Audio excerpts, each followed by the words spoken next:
দর্শক স্বাগত জানাচ্ছি। আমি সিরাজুল ইসলাম মাগুরা থেকে আসিয়ার ধর্ষকদের বাড়ি থেকে সরাসরি যুক্ত আছি। এই মুহূর্তে আপনারা দেখছেন বৈশাখী সংবাদ সরাসরি ফেসবুক পেজ লাইভ থেকে।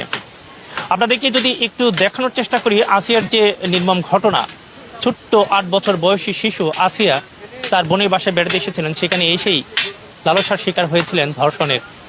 সেই ধর্ষকের বাড়ি এলাকাবাসী আগুনে পুড়িয়ে গুড়িয়ে দিয়েছে।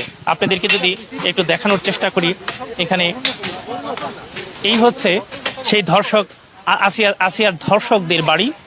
এই বাড়িতেই আসিয়াকে রাতের বেলায় এই ঘর থেকে বের করে নেওয়া হয় এবং নিয়ে সেখানে পৈশাচিকভাবে ছেলে বাবা মিলে আসিয়াকে ধর্ষণ করে এক নিদারুণ ঘটনার, এক নিদারুণ কলঙ্কারী এক ইতিহাস এই মাগুরা জেলায় জন্ম দেন।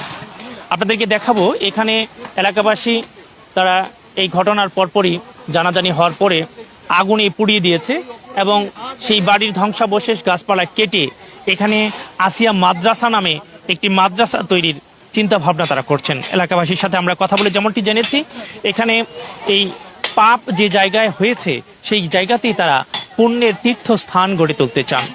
এখানে যারা এসেছেন এই ধর্ষকের বাড়ি দেখতে, তাদের কিছু প্রতিক্রিয়া আমরা শুনতে চাই সরাসরি, আর আপনাদেরকেও জানাতে চাই। ভাই, আপনি তো কোনো না কোনো সন্তানের বাবা। আপনার ব্যক্তিগত জীবনে কয় সন্তানের বাবা? দুটো সন্তানের বাবা। আপনার ছেলে মেয়ে? মেয়ে বড়, ছেলে ছোট। আচ্ছা, মেয়ে কোন ক্লাসে পড়ে? মেয়ে আয়ে পড়ে। একজন মেয়ের বাবা, একজন 8 বছর বয়সী একটা মেয়ে যেখানে নিরাপদ নয় তার আপনজনের কাছে, আত্মীয়র কাছে, এই সমাজে সেখানে একজন বাবা হিসেবে আপনি মেয়ের নিরাপত্তার কোন জায়গায় অবস্থান করছেন? বর্তমান যে সমাজ, তাতে তো মেয়ের কোনো নিরাপত্তা নাই, কিন্তু আমাদের সমাজকে বদলাতে হবে। কিন্তু এখানে দেখতেছি বাপ বেটা মিলে, এটা অত্যন্ত নেক্কারজনক ঘটনা।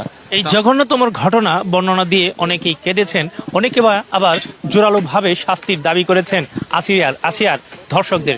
দর্শক, এই মুহূর্তে আসিয়ার ধর্ষকদের বাড়ির সামনে যে বড় একটি দিঘি রয়েছে, সেই দিঘিটি আপনাদেরকে দেখাতে চাই।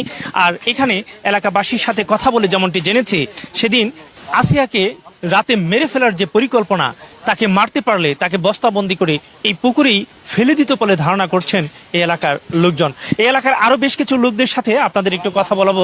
মা হিসেবে সন্তানের নিরাপত্তা দেওয়া প্রত্যেকটা মায়ের কর্তব্য, কিন্তু মায়ের অগোচরেও অনেক সময় সন্তানকে অন্য কোথাও যেতে হয়, অন্য কোথাও পাঠাতে হয়, সেটা স্কুলে কিংবা আত্মীয় স্বজনের বাসায়। কিন্তু স্কুল কিংবা আত্মীয় স্বজনের বাসায় গিয়ে যদি তাকে ধর্ষিত হতে হয়, অকালে যদি এই পৃথিবী ছেড়ে চলে যেতে হয়, সেই জায়গাটিতে আপনি মায়ের ভূমিকায় কি প্রতিক্রিয়া ব্যক্ত করবেন? এখন মনে করি এখন ছেলে মেয়ে তো আর পাঠানো যাবে না। এখন যে দেশের পরিস্থিতি হয়েছে, এখন ছেলে মেয়েকে নিজের এসে রাখতে হবে, দেখাশোনা করতে হবে, মানে বাইরে যাতে দিতে হবে না। আপনার কাছে আমার একটা ভিন্ন ধর্মী প্রশ্ন আছে। ইসলামে একজন ধর্ষকের শাস্তির বিধান কি রয়েছে? ইসলামের ধর্ষকের শাস্তির বিধান রয়েছে, তাকে প্রকাশ্যে দিবালোকে তাকে শাস্তি দিতে হবে, পাথর মেরে ফেলতে হবে। আসলে আমাদের দেশে তো ইসলাম ওইভাবে প্রতিষ্ঠিত না, যার ফলে বাংলাদেশের আইন অনুযায়ী সেইভাবে যাতে করে অতি দ্রুত বিচার হয়, আমরা সেইভাবে সরকারের কাছে আবেদন করব, যাতে করে এই ধর্ষকের অতি দ্রুত অল্প কয়েকদিনের ভিতরেই এর বিচার কার্য সম্পন্ন করা হয়। আমাদের এলাকাবাসীর থেকে দাবি, সারা বাংলাদেশ ব্যাপী, সারা বিশ্বব্যাপী একই দাবি তুলছে, এই ধর্ষকের অতি তাড়াতাড়ি ফাঁসির কাস্টে ঝুলাতে হবে।